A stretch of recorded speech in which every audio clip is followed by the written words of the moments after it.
Very good competition with two sets of pullers tonight, the four-wheel drives and the two-wheel drives. The track's in great shape, and the modifieds are here, the 6,200 pound and the 7,200 pound two-wheel drives. I tell you what, Bob, that should be a great class. I can't call a winner. It's going to be good. And we have the battle of the monster trucks. Monster truck action looks great. Bigfoot's on hand. The loser goes out. The winner comes back for another round until we have a champion tonight. And the guys have got the guns loaded. They're looking for the Bigfoot truck, and it should be very, very exciting monster truck action tonight. Sounds like a great show, so stay with us. The Ford, Budweiser, United States Hot Rod Association Motorsports Extravaganza. Brought to you by Budweiser, the genuine article. Beechwood aged for that clean, crisp taste that makes Budweiser the king of beers. For all you do, this Bud's for you.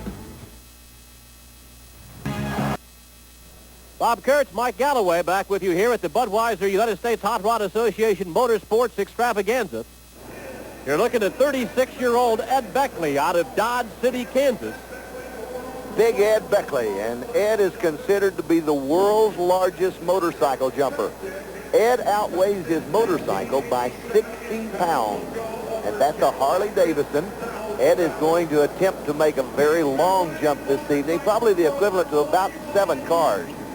Big Ed Beckley out of Dodge City, Kansas, and Ed's a professional at this. He's been at it for about 12 years, and he's done all sorts of long-distance jumps. And, you know, for quite some time, Ed jumped with his wife, Linda, on the back of him. Ed and Linda jumped together, and Linda now is at home with a new child, and Big Ed is doing it all by himself.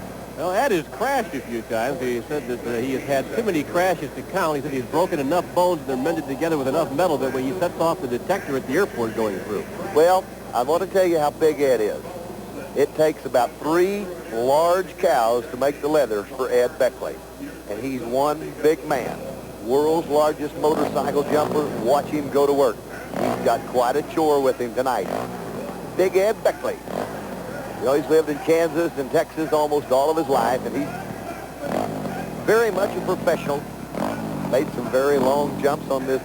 But right now, tonight, riding a XR 600 Harley-Davidson Special. It's an experimental. Weighs 250 pounds, and as we mentioned earlier, that's a lot less than Big Ed Beckley weighs. Look at the star on the back of Big Ed. Here he goes. The big man out of Kansas going to take his attempt. He'll be jumping the equivalent of about 7 cars tonight. And he's got a very short takeoff area. He's going to make a bend and swing around and then come back and get a shot at the ramp. And the most critical point of any motorcycle jump is a lineup like this one we're seeing right here. Ooh, and Ed decided we better wait just one more time. It's kind of testing the acceleration of the motorcycle, feeling it out, making sure that he's got plenty of throttle response. And, you know, when he leaves the ramp, he wants to have all the quickness of the throttle. What did you say the most critical part of the jump was, other than the landing? Other than the landings, when he comes around and makes his swing and lines up perfectly on that ramp. A big red arrow marks the direction and the lines that Big Ed wants to be on when he makes his attempt at the ramp. Now, he's taking his first shot at it. He's lined up now. Let's see what happens. He's up. No, Big Ed didn't think it was quite right this time. What is he exactly looking to do? He wants the speed on the bike. The speed on the bike is very, very critical. You'd like to have the bike at about 48, 49 miles an hour when he hits the lower portion of the ramp. And right now, you know, he's making a swing. He's making a big circle and then coming in for the straight shot onto the ramp. When he's doing this in his test run, you'll notice that he's looking down at the mile per hour gauge, speedometer, and looking to see if he can make it all the way over. Here he goes. Look out. He made it. He made it. What a jump. A tremendous, tremendous job for Big Ed Beckley. That's quite a show. It is quite a show. That's amazing that a man that weighs that many pounds can go over on such a small bike. Big Ed Beckley out of Dodge City, Kansas. And he's happy, and so is the crowd here at the Metrodome in Minneapolis. Here's a replay. Here's where Big Ed makes the swing. Now, he's looking down at the speedometer, got everything on go. He hits the ramp right there. All he can do is hold on and ride. There's the shower of fireworks. Big Ed almost overshot the runway. A good job, and all he's got to do now is get his hands on the brakes of that Harley and put it to a stop. We'll be back with more on the Ford Budweiser United States Hot Rod Motorsports Extravaganza after this. Here's Dave Billingsley out of White Bear Lake, Minnesota, disorderly conduct. Cut tire competition, mud bog racing. These are street tires that have been cut to the driver's specifications. Dave's the first man to go in a pit at the 700 horsepower Chevrolet motor, moves it right to the line. Here's one thing you want to watch on Dave. He actually will not run through the pit. He will run on top of the pit, or he hopes to run on top of the pit. He'll leave with it, run nitrous oxide on it. He'll mash the button. The power goes in. Watch him go on top. He's not on top, Mike. He is not on top. He left, skipped about halfway, and just didn't have the power to go all the way through. Here's Dan Zimet out of Shoreview, Minnesota in Kodiak. This is a very good-looking late model Jeep, stretch wheelbase on it, cut tires all the way around, and watch for the Kodiak vehicle to put some distance between he and the starting line, because this is one of the vehicles that you're going to see run consistently at the front of the class. Here's a young man that's not the first time in the pit for him. Look out, he's headed out. Look at that. He did the full 90 feet. We're talking quick. And there's a young man that's very, very excited, and I don't blame him. Take a look at the mud vehicle. He actually went through the pit so quick, the mud didn't land on the vehicle. He drove underneath the mud. He kicked it up in the air and went underneath it. There's a very fast vehicle called Kodiak.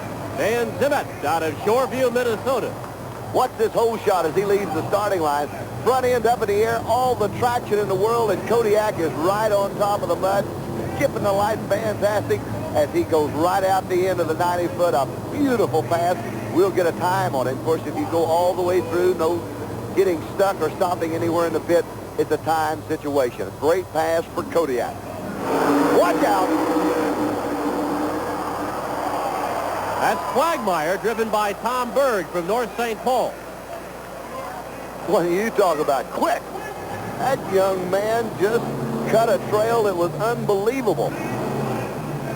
Dan Zimet of Shoreview, along with Tom Berg of North St. Paul, have gone the full distance, and now we're into a time situation.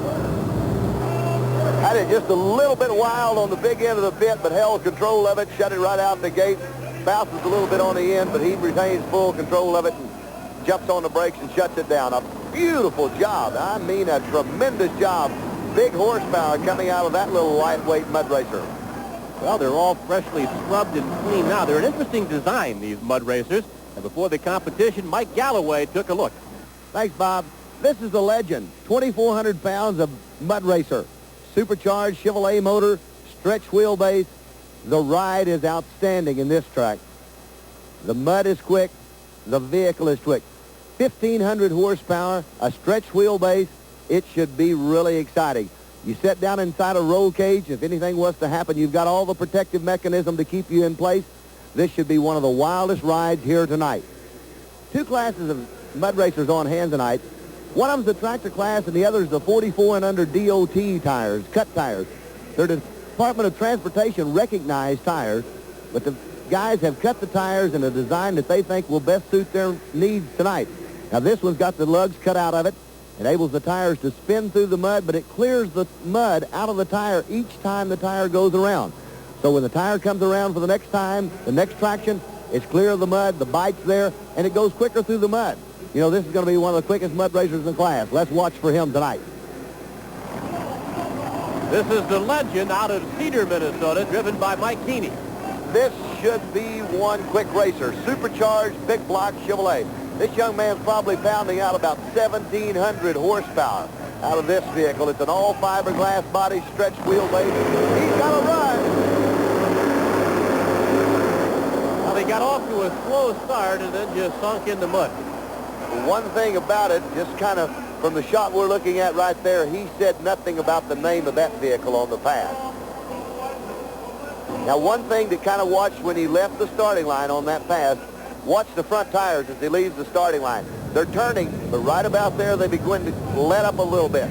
He's trying to do it all with the rear tires and trying to skip the top of the mud. Also, he's leaned out one side of the motor and has some problems and does nothing but plow him right into the middle of the pit. There's Don Nelson now in rage. This is a brand new 1986 Ford Bronco mud racer. Tell you what, it's got a big block forward in it, stretched wheelbase. He could be tough. Has a little trouble on the starting line. Watch out. Yeah, trouble on the starting line usually means you're going to get about a quarter or a halfway in, and that's about it. When he nailed the throttle, the tires just lit up in the mud, and the traction absolutely was not there for the Rage tonight. Here's Mule.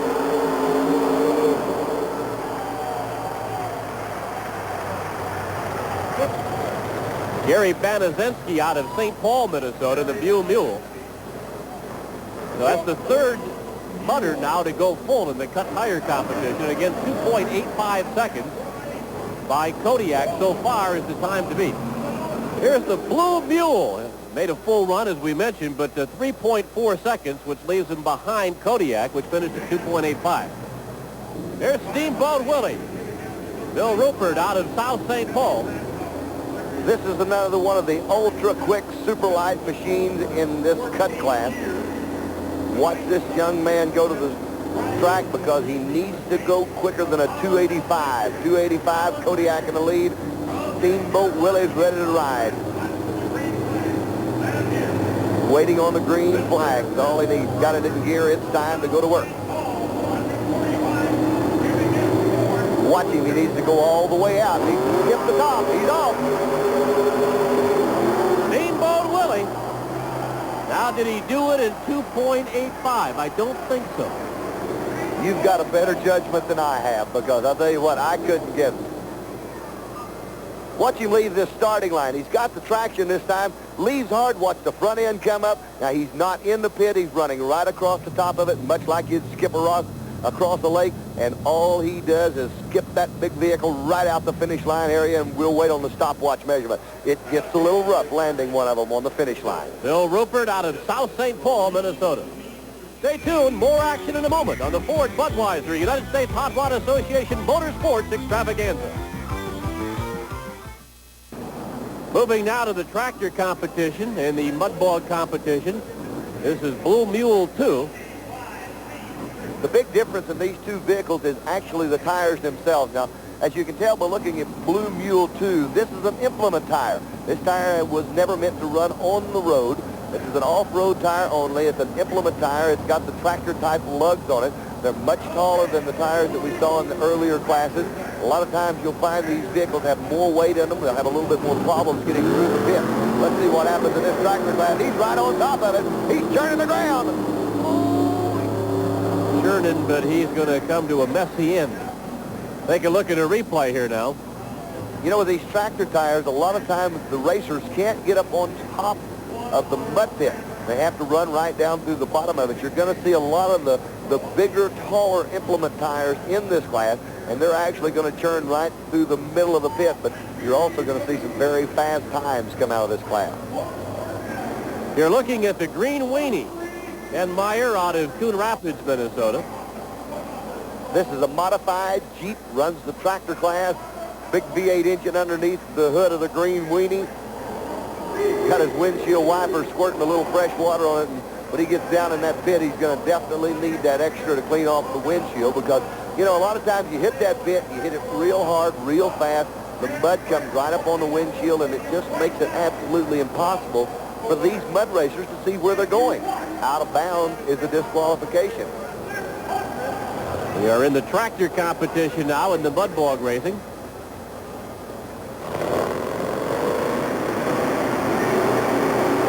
He's going to have to grind one out right on the bottom of the pit if he makes it all the way through, and Ken's going to try his best.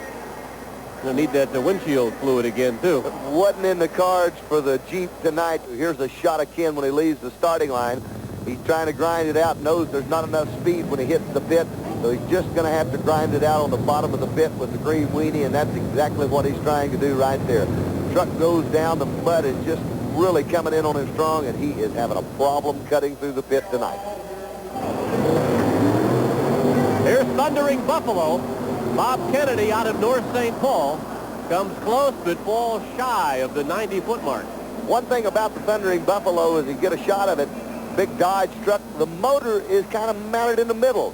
You're looking at the Cannibal, which hails from Cambridge, Minnesota. Scott Rosenberg is the driver. 428 cubic inches of Cobra Jet Ford sitting under the body of the Cannibal. Notice the tractor tires, and Scott's getting ready for the ride of a lifetime as he heads out of the tractor class. He'd like to run the pit. He can be the first man to go all the way through in this tractor class. Let's see what happens with the big Cobra Jet motor as he gets ready to pound the ground in the beautiful Ford truck. Jet black with the gold trim. Scott Rosenberg from Cambridge, Minnesota. Here's a lightweight truck with a tall, thin tire on it that may be able to trip the mud and go all the way through.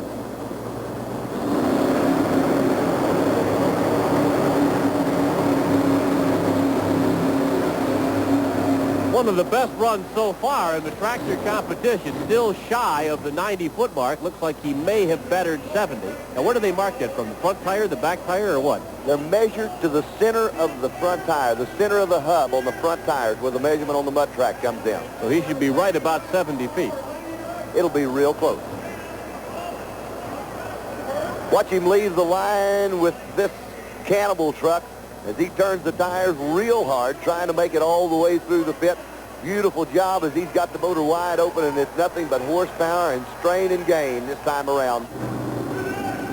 Here's the Mud Hog now, driven by Tom Lindemann out of Oakdale, Minnesota.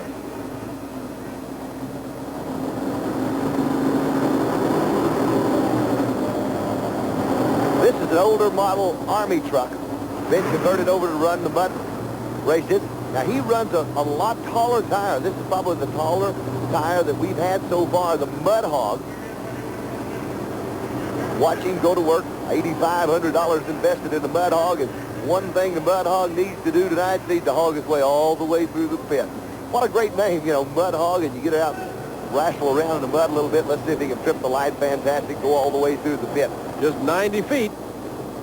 Tires an advantage? Just 90 feet. Are the tires an advantage? The tall tires can help him with a real pit like we have here tonight, but he's going to have to work his way through. Got a lot of height, a lot of ground clearance. Still inching his way through, and they won't flag him until he completely comes to a stop, which is right there. Interesting, because he got off to a bad start and pretty much powered his way through the mud. We just talked about the tires. He did not get a great jump off the starting line.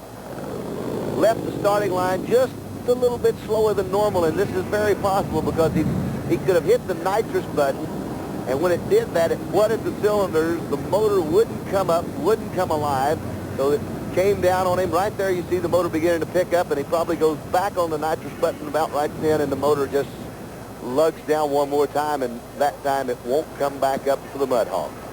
There's your measurement on Mud Hog, 78 feet 8 inches. Now here's the Mud Stud, driven by Norm Dorn. A little lightweight body with the tractor design tires on it. He's very possibly light enough that he can get up on top of the mud and run all the way through with the Mud Stud. 78 and 8 inches, the mark to beat. Watch the Mud Stud. This could change within a matter of seconds with this young man. Taking his time, waiting for everything to be right, building a little bit of heat in the engine, wanting the maximum horsepower, drops it into gear right there, and it should be a matter of moments before the Mud Stud launches through the pit.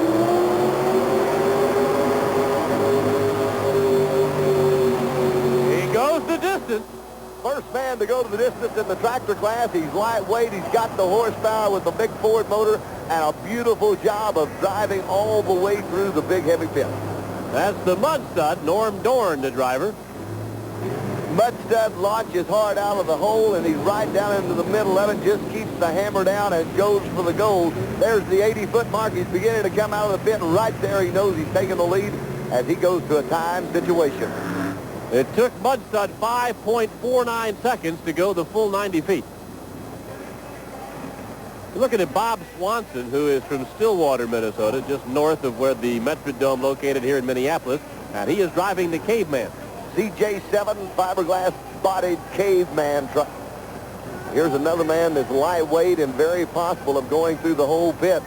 As we've started out with a tough class in this tractor class now, he's got some some tall, thin tires on them. They've got a tractor lug, and he's going to have to churn them all the way through the pit. He'll have a hard time getting up on top with a tall, thin tire the way he's running right now. But watch him. He can do it. He's underway, and it looks good. Not for long. Little fire. A little bit of fire as it popped back and ignited something under the hood, and we'll see some guys go in and raise the hood and make sure the fire is out.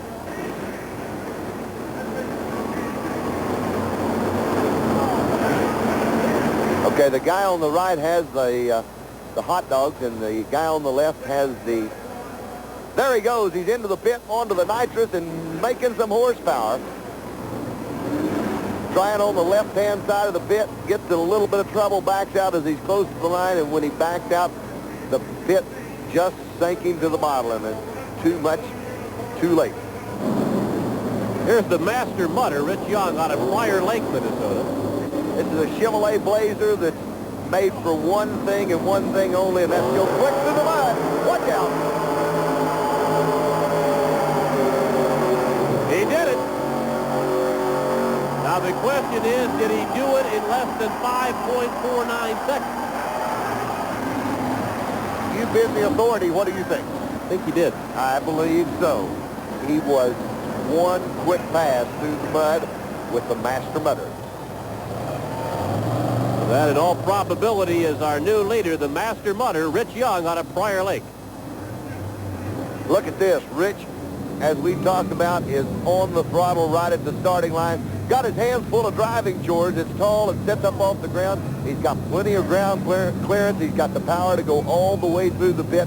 The mud flies, and one thing about it, Rick is looking for that finish line, and as he starts out of the pit, he knows he's home free. Right there, he lets out of it, eases it out of the pit, just waiting on a time to see if he's captured the #1 spot.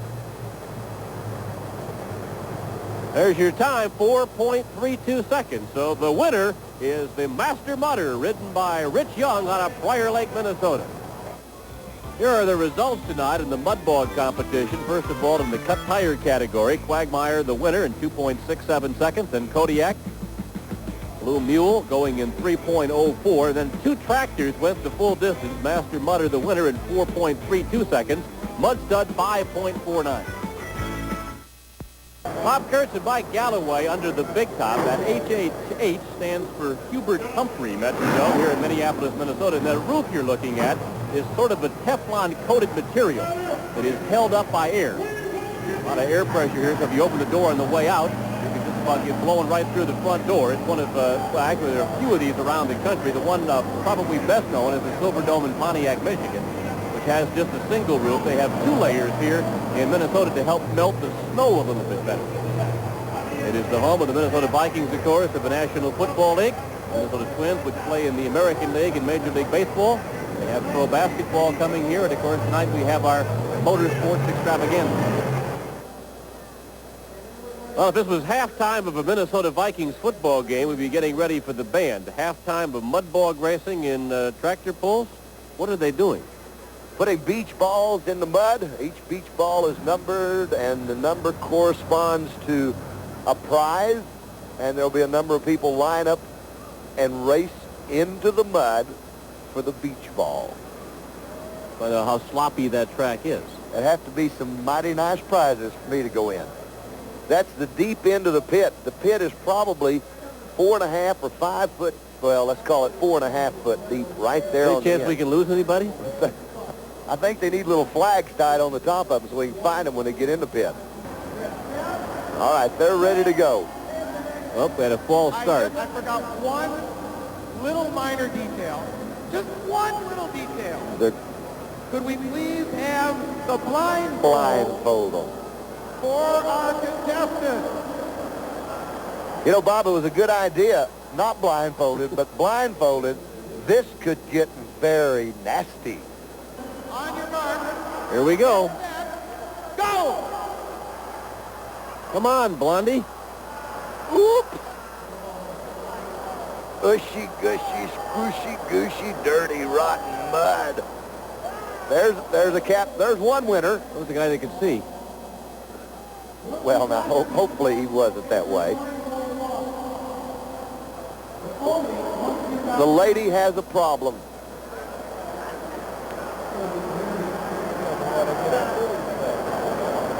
Now, there's number 2. We've got 2 winners.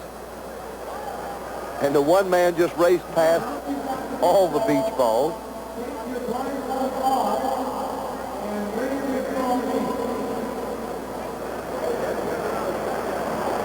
Great way to spend a Saturday night, huh? It's enjoyable. A lot of fun, a lot of relaxation in the mud racing. Young lady's taking her time. She knows that. Whoops.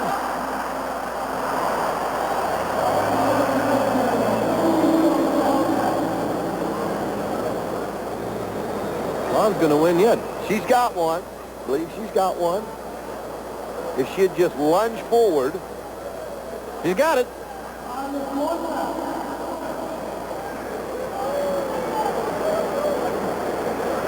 She didn't want that one, though. She wants another one.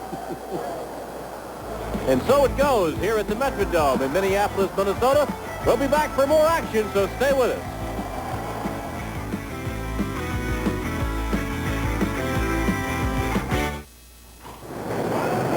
Well, we move now to the two-wheel drive truck competition. You're looking at the Steel City Shaker, Bob Zundell, out of New Alexandria, Pennsylvania.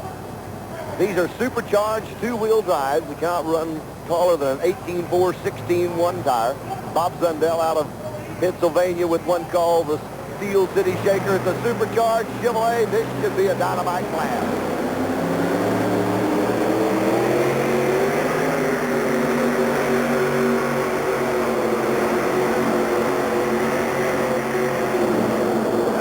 Good run for Bob Zundell out of New Alexandria, Pennsylvania, but he'll wind up a bit shy of the full pull.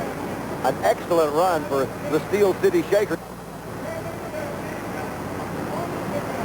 All right, Bob Zundell leaves the starting line in good shape, and it's nothing to do then but hammer down on that 1,500 horsepower Chevrolet motor. You notice the front end coming up in the air, bouncing along, just touching the ground, and that's perfect balance. Front end coming up right there, showing all the traction. And the truck putting some weight transfer on the hitch, and a beautiful job for the Steel City Shaker. These are truly an outstanding and very exciting class.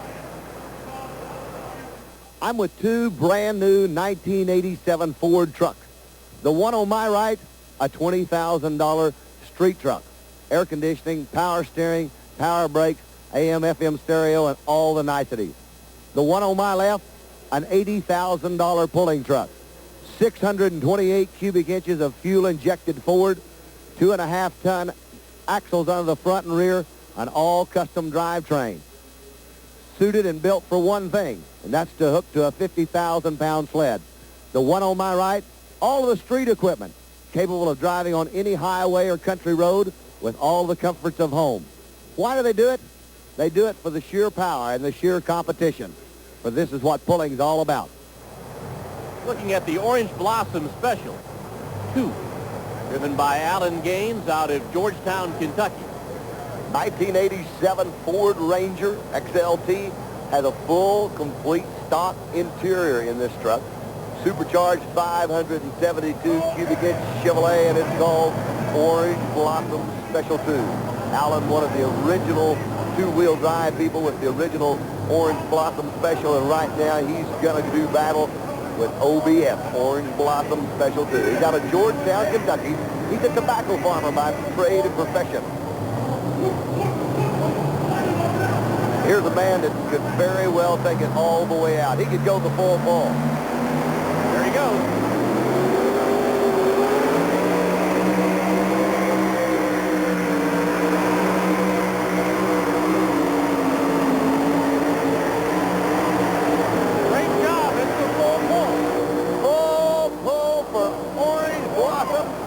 And Alan Gaines leaned the motor out just a little bit when the front end came up, but it was still enough to give him the full pull mark for Alan Gaines. Here is Telstar. Bob Alman out of Saxonburg, Pennsylvania, the driver. Bob runs a supercharged, low-riding S15 and a fine truck. Bob runs a supercharged alcohol-burning S15 at the lowrider, and he's in the race for the national championship in this two-wheel drive class, one called Telstar. It's a 470 cubic inch supercharged Chevrolet engine. And he's going to need it because he's going to have to go the full distance.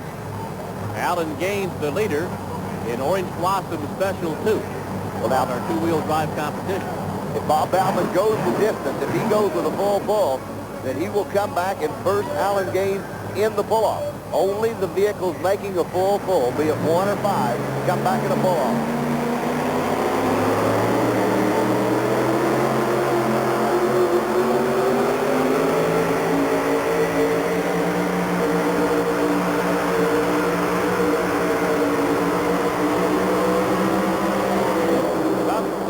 Comes up shy of the full pull. You know, Bob, the weight transfer machine is transferring the weight up the ramp and going all the way to the top much quicker in this class than we've seen all night long. Not only that, but they have added 3,000 pounds to the pan on this class. It helps the traction. They get a little weight transfer. The front end comes up a little bit, and it is a wild and exciting class, the two-wheel drive. There's the Oklahoma Warrior.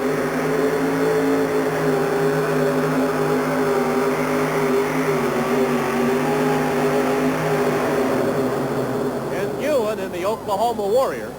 Ken Ewan out of Oklahoma City, Oklahoma, with a 572 cubic inch Chevrolet motor.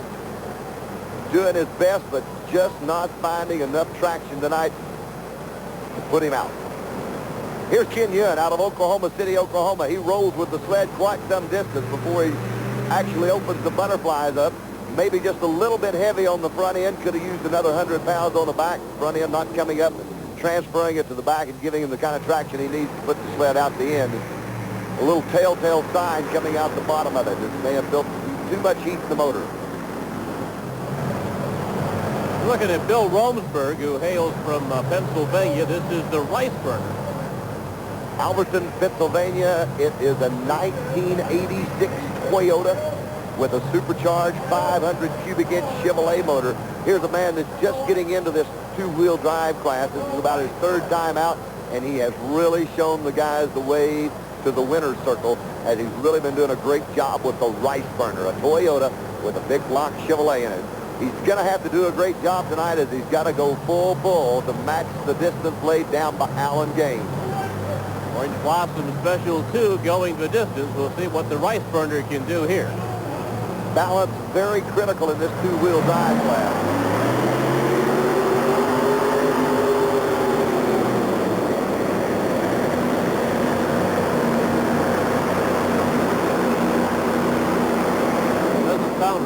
Motor problem as the engine leaned out as he left the starting line. About 50 foot out, the motor leaned out, the power went down on it, and there wasn't enough power to put it out the gate. Only full pull in the two-wheel drive competition. Orange Blossom Special 2. Alan out of Georgetown, Kentucky, the winner. Well, Daddy Art is not here. Dusty is not here. We don't have the modified tractors here at the Metrodome tonight, but we do have the Kamikaze. And here is Tim Arfons out of Akron, Ohio.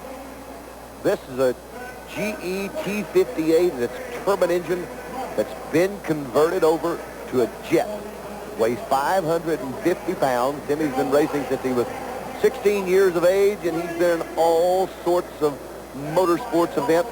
And this is probably the wildest creation that Timmy has ever came up with, no matter how you would look at it. This is unbelievable. Calls it a 1987 Suzuki jet bike. Watch it. Oh, we saw it at Anaheim in one of our previous shows, and that had the crowd gasping at the end. This thing really takes off. There's a couple of loud booms, and then it takes off like a shot. You're going to notice a cord that's connected between Timmy and the bike.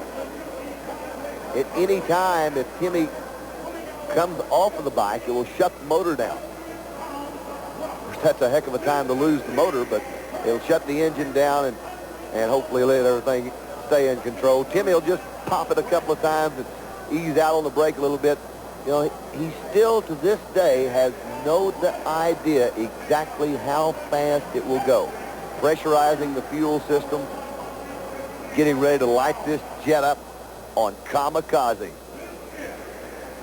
That he won't be able to really turn it loose here tonight at the Dome because he doesn't have a real entranceway. So all he really needs is a door at the end of the arena where he has some place to go to.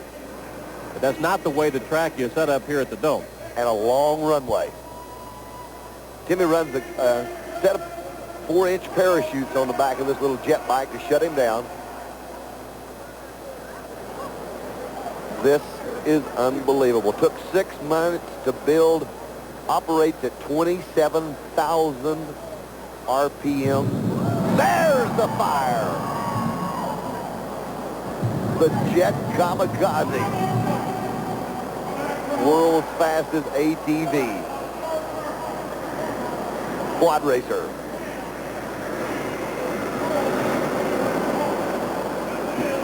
Timmy is definitely cleaning the track off.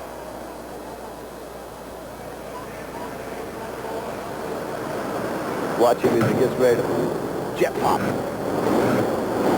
Turns the afterburner on. Look at that. The brake actually not holding it as the power is coming on.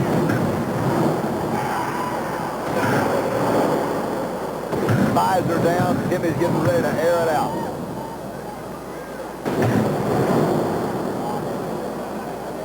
Making one final adjustment before he turns the jet bike loose. You don't think that thing would take off? Would that be nice? On and off the throttle for just a matter of seconds. And unbelievable action for Tim Arfon. You almost don't have enough track here at the Metrodome to really get the full impact of what that thing can do. You know, I'm wondering how much room he's going to have the day he opens it up. From pops it loose right there. Timmy is on it. The afterburner's wide open, and Timmy's headed down the track, jumps off of the throttle, and easing out of it on the brake, shutting it down. Quite a ride and quite an experience. Kamikaze, Tim Arfon.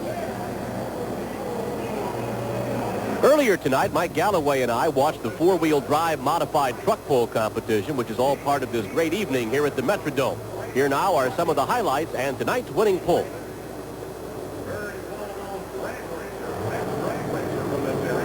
Baby, baby, you can read the side of the truck there. This is Wyman Travis. He is from Iowa. And he has 125 feet and a half to beat.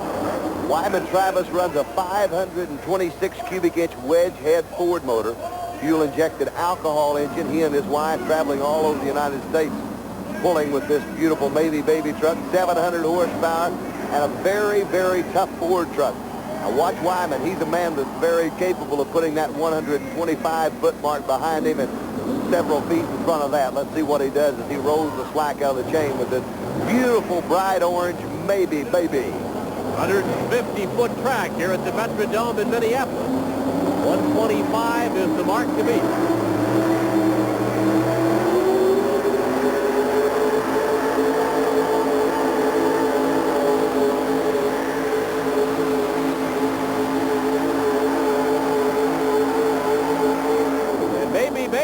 May well have broken the 125-foot mark. Wyman may have gone to the lead. He had a good number tonight, and as each puller comes in and registers for competition, they draw a number out of the hat at the registration table, and that's the order that they go to the sled in.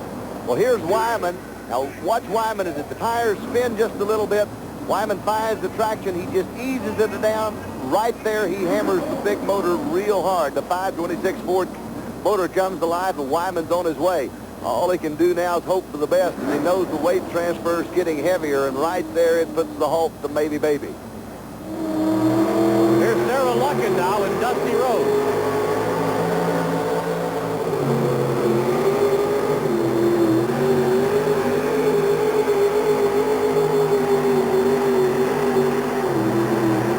And that'll be right up there. Sarah has made a run at the lead here in the modified truck. Dusty Rose, Sarah Luckin out of Winger, Minnesota. One thing very interesting about Sarah, Sarah is truly involved in all aspects of this pulling truck.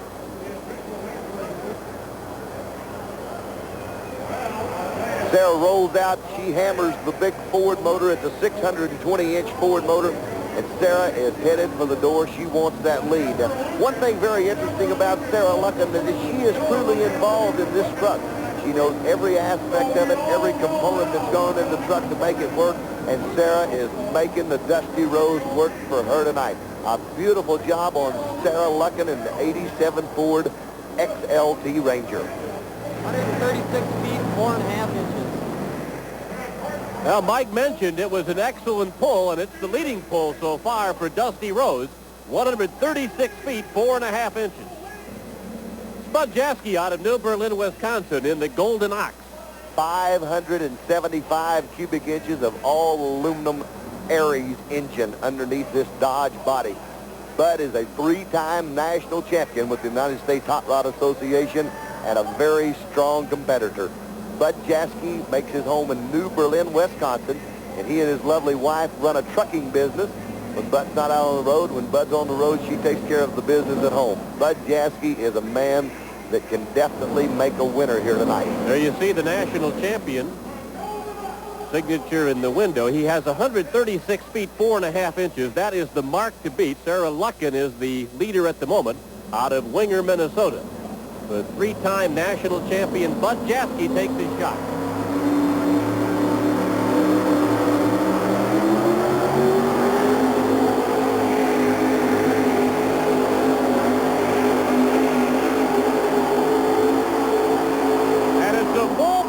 For the three-time national champion.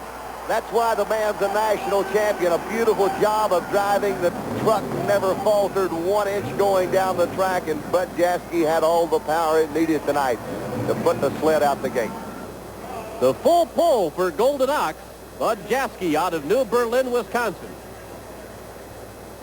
And that's your current leader.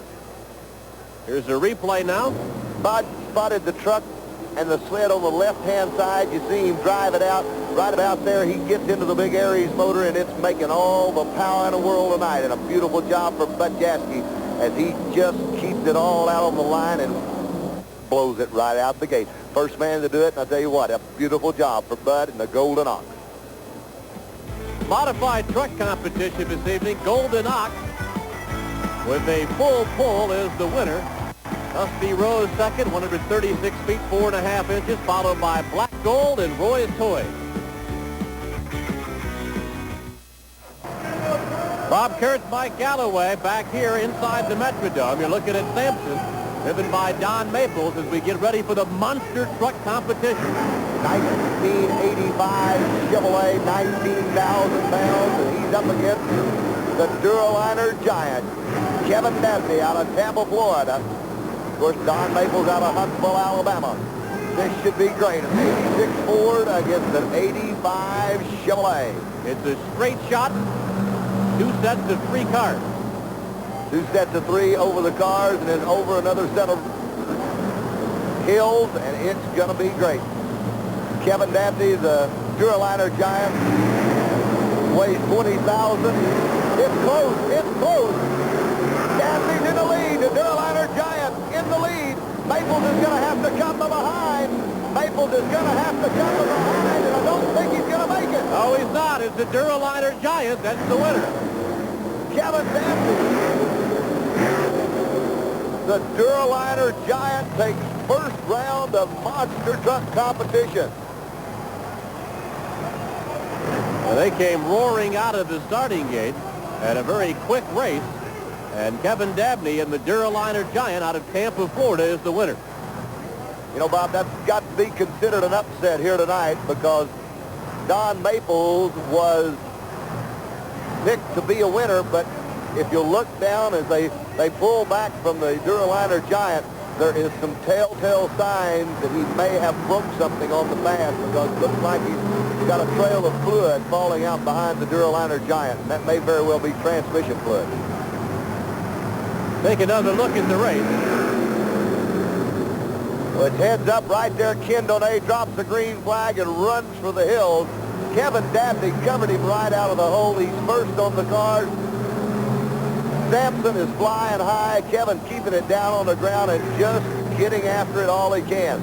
Don Maples running into a little bit of problems, and right there you see Sampson clearing the last set of cars, but it's too late as the Duralina Giant has taken home first round of competition tonight in the monster truck races. We continue now with our monster truck. This is the Monster Vet going against the Copenhagen Skull Crusher. Skull Crusher is here to win one tonight, and they're going to try their best. Jim Reese, the builder of the truck, is driving, and he is all over the track and all over the cars. He's got the Monster Vet covered by about 4 lengths, and he wins it and goes home in style. What a race. So the Skull Crusher, the winner, will advance to the second round. Wild Stank, Cliff Starbird at the control, going against Frankenstein. Supercharged motor against an alcohol motor. Watch out, Cliff Starbird got the Mustang working. Off to the side, he's got to come around. We'll wait on an official judgment on that. But I believe Cliff Starbird Mustang is #1 in this race tonight. Cliff told me earlier that he had broke a valve and he's only running on 7 cylinders in the Wild Thing Mustang. Cliff's got both trucks, right? Cliff does own both trucks. Right here's flag drop, and Cliff is out on top. He runs a supercharged motor in the Mustang. He's out to win this round. He wants to advance. He owns both the vehicles. The Mustang's the new one. He flies over the first set of cars, lines it up, and tries to bring it around in time. The Copenhagen Skull Crusher was racing Bigfoot. They went up over some cars. They crashed the front end out from under the truck, hauled it back to California, repaired it, brought it back this weekend to do one thing. They want to run the Bigfoot truck, and they want to win. Here we go for the championship, Bigfoot and the Skull Crusher. This is a race that's been brewing. These guys have been up against each other several times before, and it's always a real close race. We're just going to have to wait and see. Any one of them could win this race. It is all heads up. Bigfoot got the brake out of the starting gate. Look at the Skull Crusher. He's coming back. Skull Crusher is going to go for it. They're all over the track. Can he do it? What a race. Over win. Bigfoot got the brake out of the starting gate. Skull Crusher appeared to catch up, and what a finish.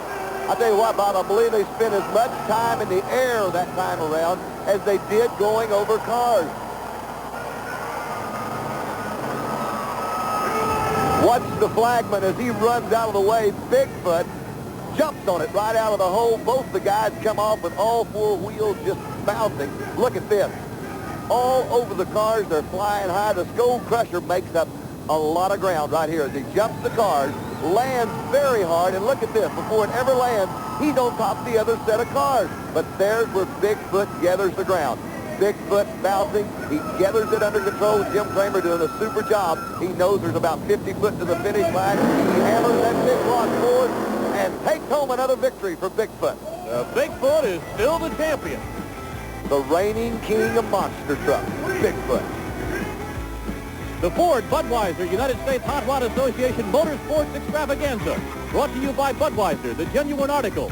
Beechwood Age for that clean, crisp taste that makes Budweiser the king of beers. For all you do, this Bud's for you. This program is a presentation of Bud Sports through the facilities of ESPN.